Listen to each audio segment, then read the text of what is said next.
All right, so a slope field, it's going to be a drawing, right? Like a graph. This is a representation of an infinite number of solutions. So a representation of an infinite number of solutions, which is so cool. That geeks me out. I realize I'm a math nerd, but I hope that you can appreciate how cool this is. For example, like starting back in Algebra 1, Algebra 2, you had, y equals x squared. And your teacher was like, yeah, draw a graph of that. So you got out your graph paper and, you plotted some points and you were like, okay, we have 0, 0, 1, 1, 2, 4, so on and so forth. And here's a graph of this parabola.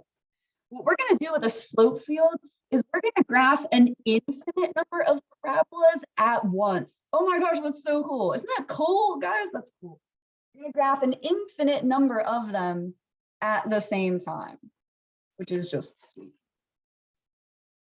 All right, so if your differential equation only has x's in it, all the columns are going to be the same. And if your differential equation only has y in it, then the rows are all going to be the same. So that saves you some time when you're graphing these. And they're not going to be perfect. If you're one of those like perfectionist people, you're going to have to kind of like let that go, which I'm one of those people, but I'm not super great at drawing these. Like it's just going to be good enough. Okay. It's not going to be like super exact or perfect. Okay. You're not going to get out like your ruler and your protractor to try and make these perfect. Now, I want you to draw connections between a lot of these things. So we're going to do a lot for each problem because I want you to make the connections. We're going to draw the slope field, describe what the solutions look like what kinds of graphs are they. We'll solve for the general solution, that's the infinite number of answers. We'll solve for the specific solutions. These were like what we were doing in the homework that we just went over. And then we're going to draw in that one specific solution onto the slope. All right, so looking at this first one, dy dx equals 1 minus x. That only has an x in it. There are no y's. And so what that means is all the columns are going to all be the same slope, which makes it easier to graph because you can knock out a whole column at once. So let's go ahead and do this column. And I only made these from -2 to +2 in each direction, because otherwise it's going to be a lot to graph because they're pretty intricate. Let's start with this column. For every single one of these points here, x is -2. Like this is the point -2, 2. We have -2, 1, -2, 0, -2, -1, so on and so forth. For all of these points, x is -2. So when you plug in -2 for x, you get the same slope for every single one of those. So if you plug in -2 for x, you get 1 minus -2. That's 1 plus 2, which would be 3. So you want the slope to be 3 for every single one of these points. Now it's just going to be good enough. A positive slope of 3. So, I don't know, something like this. You just make them all the same. Again, it's not going to be perfect. It's going to be good enough. As long as the slopes in relation to each other make sense, then you're fine. Now for this entire column, x is -1. Every single one of these points, x is -1. So if you plug in -1 for x, you get 1 minus -1. That's 1 plus 1, which is 2. So you want the slope for every single one of these points to be 2.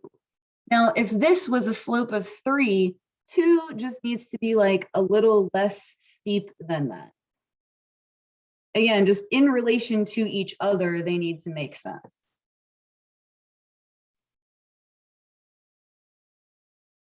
So if this was 3, this would be 2. It's a little bit less steep. All right, and then for every single one of these points, x is 0. So if you plug in 0 for x, you get 1. So that would be, even less steep. So this is 3. This would be a slope of 2. This is a slope of 1. For this entire column, x is 1. If you plug in 1, 1 minus 1 is 0. So all of these slopes, it's kind of hard to see that one. All of these slopes should be 0. Those are easy to get exactly because it's 0, which is a horizontal line. All right, and then for all of these points, x is 2. So if you plug in 2, 1 minus 2 would be -1. So if this is +1, you want to make this be the same thing, the same amount of steepness, just negative. And there is your slope field. So the next thing we're going to do is describe it. Now, if you were to draw in, graphs following these slopes, they would all be parabolas that are upside down. So these would all be reflected parabolas. But you drew an infinite number of them at the same time. Isn't that cool? It's like there's one here, and there's one here, and there's one here, and there's one here. It's an infinite number of reflected parabolas. That's what the slope field represents. All right, so now we're going to solve this. So we're going to multiply over the dx. I'm going to put this in order. I'm going to put the -x and then +1 dx, just because every time I go through this, everybody always wants it to be in order. It's terrifying. No, I don't think it's terrifying. I think it's cool. It's an infinite number of graphs. Sweet. Again, solving this is like what we just did in the homework that we went over. So this would be y equals, and then this antiderivative would be -1/2 x squared plus x plus c. And so you can see, hey, we got a parabola. This is an x squared, and there's a negative out front. It's reflected. All of these solutions, the infinite number of them that there are, they're all going to be parabolas that are upside down. So that's an infinite number of answers. This is an infinite number of parabolas. This is an infinite number of parabolas with plus c in there. Now let's find one specific solution. Specifically for the point 0, 1. We're going to plug in 0 for x and 1 for y. If you plug in 0 for all these x's, they're gone. And so c would be 1. And so that one particular solution would be y equals -1/2 x squared plus x plus 1. So again, infinite number of answers. That's the general solution. And then this is the particular solution, one particular answer. And then we're going to draw that on here. So all you have to do is start at the initial condition, in this case, 0, 1. So we're going to start right here, 0, 1. And you just follow along with the slopes. Now, you shouldn't run into any of the other ones. You kind of go in between them. It's sort of like swimming with the fishes. I heard someone describe it once. I mean, I know that's not like a happy thing, but you just kind of like follow them. And so here is your one particular solution drawn in. So again, you don't want to run into any of the other slopes that you've drawn in the slope field, but you just start at that point. So 0, 1. So I started at 0, 1, and then I just followed along with the rest of the slopes. There's our one particular solution. Now, I find it unlikely that they're going to ask you to draw one of these on the AP exam this year because it's going to be on the computer, and I don't know how they would have you do that. But just in case, if they somehow have you draw on the screen, like use a cursor, draw on the screen somehow, you have to go all the way to the edges of the slope field. Like if you did this, but you stopped here and didn't draw this part, they wouldn't give it to you. It has to continue all the way to the edges. Again, I don't know how they would ask you that on the computer, but in case they somehow figure out a way to do it, make sure you go all the way to the edges. All right, let's try another one. Again, I know we're doing a lot for each question, but you can't make connections between the stuff unless you do it all. So let's try another one. All right, this one just has a y in it. That means all of the rows are going to be the same. Like for this first row, y is 2 for every single one of these points. So all these are going to be the same. So if you plug in 2 for y, 2 over 2 is 1. And so all of these are going to have a slope of 1. And then for all of these points, y is 1. If you plug in 1, you get a half. So for all of these points, you should have a slope of a half. Again, it's not going to be perfect, but if this is a slope of 1, a half should be less steep than that. So just in relationship to each other, these ones should be steeper than these ones. All right, and then if you plug in 0, y is 0 for all these. 0 over 2 is 0. This is going to be kind of hard to see because it's on the axis. There you go. And then all these ones are going to be the same as what was up here, just reflected. Y is now -1 or -2. So, and this happens a lot in slope field, where you can just take what you had and reflect it down here, which is kind of nice. So these would be -1/2. I'm not awesome at these. And again, it's not going to be like perfect.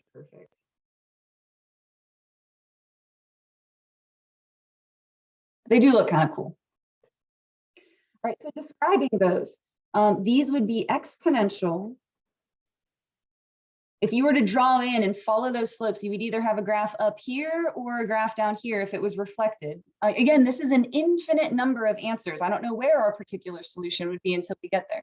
Maybe exponential horizontal asymptote at y = 0. So you would have a horizontal asymptote right here. It's going to be an exponential, like a swoopy graph. All right, so let's solve this. We would divide this y over to the other side. So it would be 1/y dy. And then we're going to multiply over the dx. So we would have 1/2 dx. That 2 is in the denominator, so it would be a 1/2.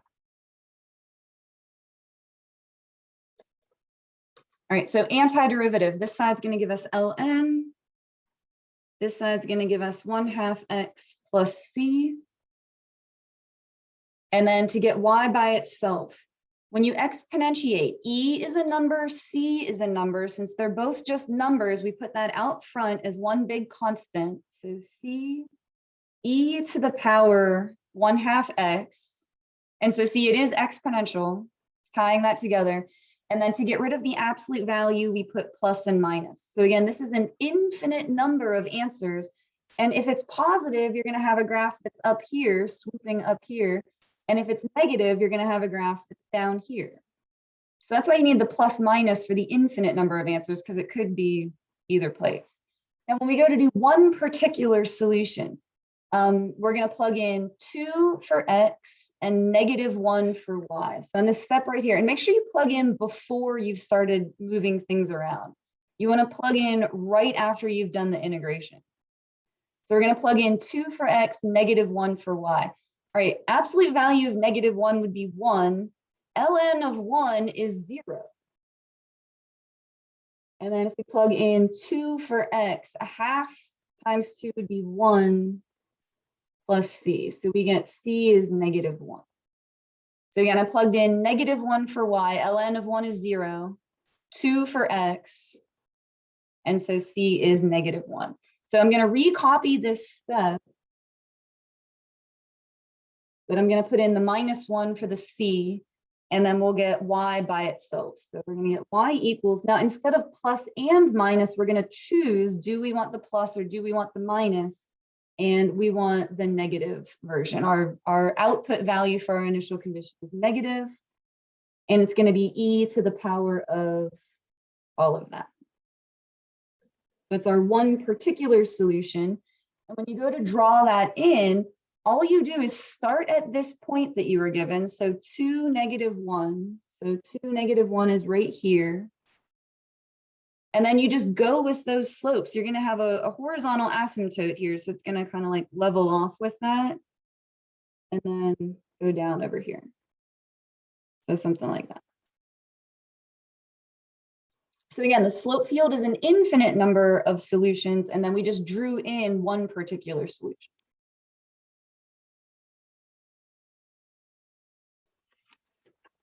All right, we'll do one more and then we'll do a break. All right, now this one has x's and y's in it. So it's going to be a little bit tougher to graph. You're not going to be able to knock out whole columns and whole rows all at once. But there is going to be, some reflection here. Also, this is a fraction.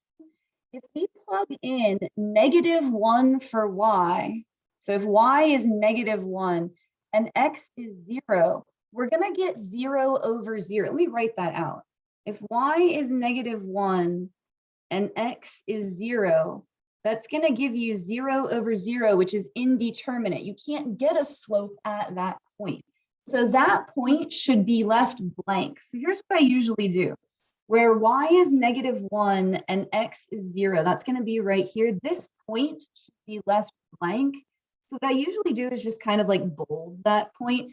it's a reminder to myself, I didn't forget to do that point. It's just there's not going to be anything there because it's indeterminate. So I usually just kind of like bold that a little bit. All right, then the other thing we can do is everywhere that else, except for that one point, everywhere else that y is -1, you're going to get a slope of 0 because 0 over anything is going to be 0, except when it's this situation. But 0 over anything is going to be 0. So everywhere else that y is -1, those are going to be 0 slopes.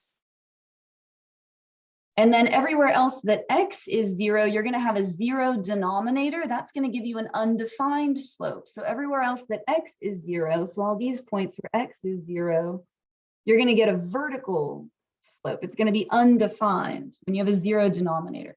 So 0 numerator means a 0 slope, a 0 denominator means an undefined slope.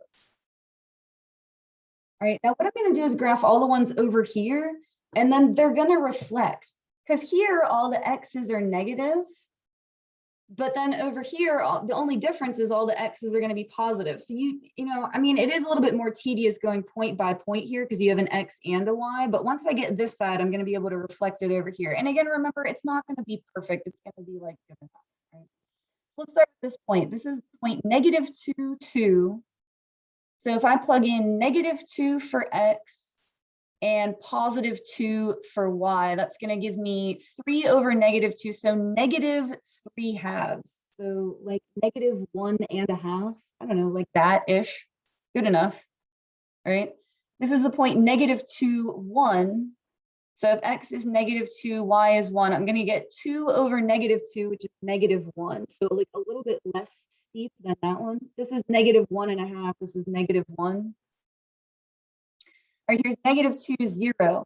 That would give us 1 over -2, so -0.5. So again, a little bit less steep even than that. And then down here, -2, -2. That's going to be -1 over -2. That'll be +0.5. So about like that. All right, this is point -1, 2. So that would give us 3 over -1. So a -3 slope. So the steepest one we've done so far.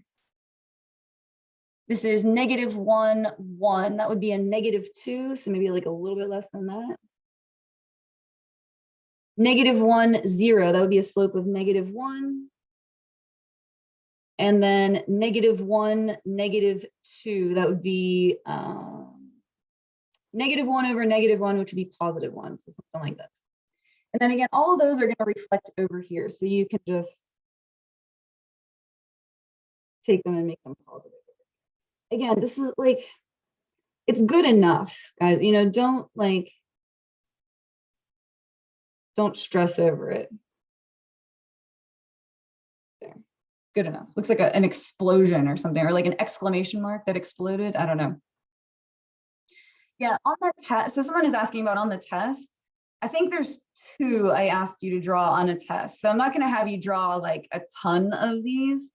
And it's the same way you would show your work as you do for anything else. You draw it, you take a picture of it, you upload it to the assignment so that I can see it. Create a lot. Yes. Okay, so hold on, because we're going to describe these in a second.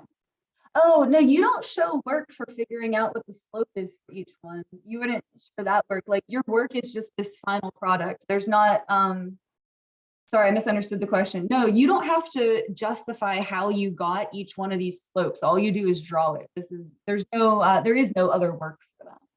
And I think I'm pretty sure I only had you draw 2 of them on your test. I didn't have you draw like, you're not going to be doing a ton of these because again, I don't know how they would even have you do this on the AP exam this year. I'm covering it because it's part of the curriculum. You do need to know it, and they could give you a multiple choice on it, but I'm not sure.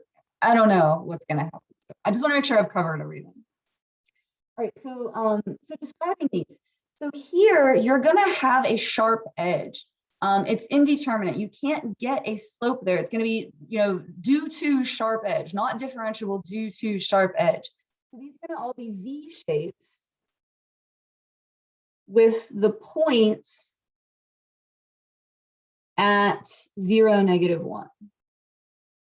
So we're expecting to get an absolute value when we solve this. And so let's work it out and make sure that that's what we end up with. we're going to divide over this y plus 1. So we're going to have 1 over y plus 1 dy,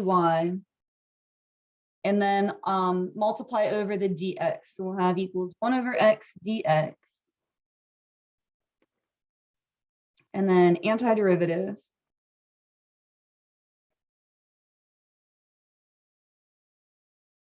So this side's going to give us ln y plus 1. This side's going to give us ln of x plus c. And then we're going to exponentiate both sides. So we'll have absolute value of y plus 1 equals. Now again, e is a number, c is a number. So we just write that as one big constant out front. And then it would be e to the power ln of x, but e and ln cancel. So you just get absolute value of x. And then when you get rid of these absolute values, you get plus and minus. And then you're going to subtract over the 1. So it's plus and minus c, absolute value of x minus 1. So you get an infinite number of solutions that are all absolute values that have been moved down 1, which makes sense because that's where the V shape is. So you can have a V shape going like this, that's really steep, or out like this to the side, or it could be reflected. That's why it's plus and minus. You can get an upside down V shape that's going like this, but no matter what, the sharp edge is going to be right here. So let's do a particular solution. We're going to plug in -2 for x, 0 for y. And again, you always do that right after the integration before you start like manipulating any of this, right? So we're going to plug in -2 for y. That would be ln of absolute value of -1. ln of 1 is 0. And then over here, we're plugging in, oh, whoops, I'm sorry. Did I plug in the wrong thing for y? Sorry, I should be plugging in 0 for, oh, but 0 plus 1 is still 1. ln of 1 is 0. Okay, I'm sorry. Plug in 0 for y, -2 for x. That would be ln of 2 plus c. And so c is negative ln of 2. And so I'm going to recopy this line. But I'm going to put, instead of plus c, I'm going to put minus ln of 2. There's a lot of ln's in here, but don't worry, they're about to all cancel out. All right, when we exponentiate both sides, we're going to get y plus 1 equals, or you know what, actually, let me do a log property real quick here and combine these together, because this is subtraction. Let me back up a second, because I'll make this look a little bit nicer here. Every time I bring up log properties, everybody is like, we didn't learn those. I swear you did. Whenever you're adding, you can multiply what's in the logarithms. Whenever you're subtracting, you can divide. So I'm going to rewrite this as ln absolute value of x divided by 2. You're allowed to divide what's inside of here. So it's absolute value of x divided by 2. All right, cool. Now we're going to exponentiate both sides. The ln's are going to cancel. And then we're going to subtract over the 1. So we get y equals, I'm going to write that as 1/2 absolute value of x minus 1. Sorry, minus 1 there. I dropped the absolute value on the left, and you would normally put a plus and a minus when you drop that absolute value. But here we're making a decision. Do we want the plus or do we want the minus? In this case, our initial condition was actually 0, but it's not negative. So you don't need to put a negative there. But you can drop that. And when I dropped it over here, again, I put the plus and minus because this is the infinite number of solutions. Positive would mean you'd have an absolute value facing upwards. Negative would mean you'd have an absolute value that's reflected. It would be down here. Kind of like we did on this one. Like here we had the negative version. So we have a exponential that's reflected down here. But whenever you do the particular solution, you're making a decision. Do you want one or do you want the other? Because this is only one answer, whereas this is an infinite number of answers. I'm glad you guys are asking about that because that's like the main point I'm trying to drive home. Infinite number of answers, one particular answer. All right, so we would start at the point -2, 0, which is right here. So here's -2, 0. And then you're just going to go with the slopes here. So there's our one particular answer.